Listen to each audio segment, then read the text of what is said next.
तो चलिए मैं आपको इस वीडियो के माध्यम से बताता हूँ कि आप घर पे ही अपना सीबीएसई का रिपोर्ट कैसे पता कर सकते हैं। किसी से पूछने की जरूरत नहीं है। अगर वीडियो को अगर आप पूरा देखें तो पूरी तरह से समझ सकते हैं। अपना अपना रिपोर्ट खुद आप आइडेंटिफाई कर सकते हैं। तो चैनल को फ्री में सब्सक्राइब करना है, सब्सक्राइब कर देना और साथ ही साथ बेल आइकन को जरूर ऑन करना, क्योंकि ऐसी वीडियो आपको मिलती रहेगा इस चैनल के माध्यम से। तो हम इस रिपोर्ट में सबसे पहले बता दूँ आपको, जो मेन इंपॉर्टेंट हमको देखना क्या होता है वो होता है हमारे पास HB, WBC और प्लेटलेट्स।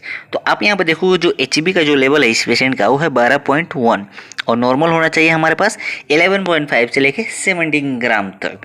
तो इस तरह से जो शरीर में खून की कमी है वो नहीं है, शरीर में खून बराबर है, यानी कि हीमोग्लोबिन नॉर्मल है। फिर हमको देखना होता है WBC यहाँ पे है 5.53 और जबकि होना चाहिए 3.5 से लेके 10.0 तक। लेकिन कुछ लैब में 4.0 से लेके 11.0 यानी कि 4000 से लेके 11000 तक हो सकता है। अलग अलग लैब में थोड़ा थोड़ा आपको डिफरेंस देखने को मिल जाएगा।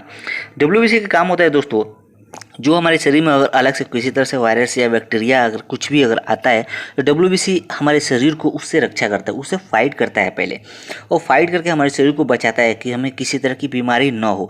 ये WBC का काम होता है, जिसके अलग अलग 5 पार्ट्स होते हैं, जैसे कि न्यूट्रोफिल, लिम्फोसाइट, इम्यूनो और वेसो, और इन सब का भी अपना अलग अलग काम होता है।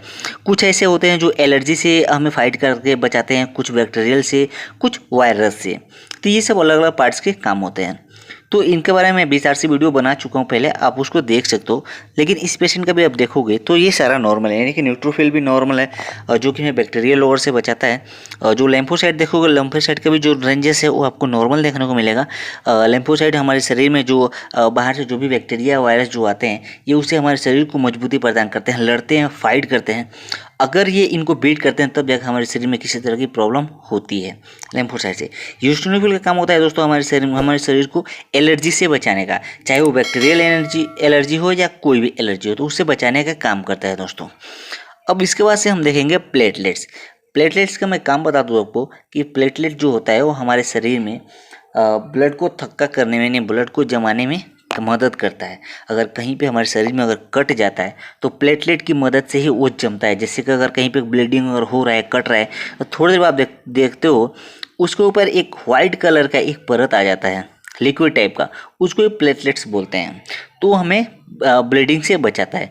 तो यहाँ पे प्लेटलेट की संख्या आप देखोगे जो कि 3,40,000 है, और नॉर्मल रेंज हमारे पास 1,50,000 से लेके 4 लाख तक होना चाहिए। ये भी अलग लैब में 1,50,000 से लेके 450 तक नॉर्मल रेंजेस होते हैं।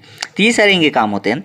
उसके बाद हमें देखना होता है, एक और इम्पोर्टेंट चीज़ होती है MCV से दोस्तों हमको ये पता चलता है कि हमें किस टाइप की एनीमिया है, यानी कि एनीमिया के जो प्रकार होते हैं उससे हमें पता चल जाता है कि हमें एनीमिया है कि नहीं है, या जो हमारे शरीर में जो RBCs होते हैं उनका जो आकार है अपने नॉर्मल रेंज से कम है या ज़्यादा है।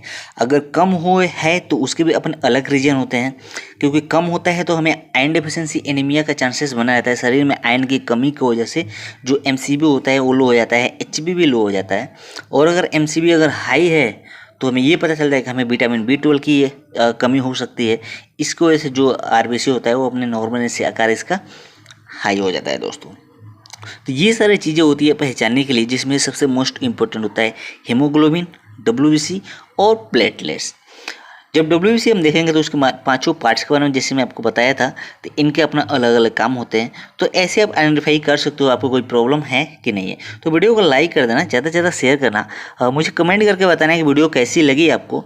और फिर मिलते हैं एक नई वीडियो में एक नए टॉपिक के साथ। तब तक ऐसे ही सपोर्ट बनाए रखो।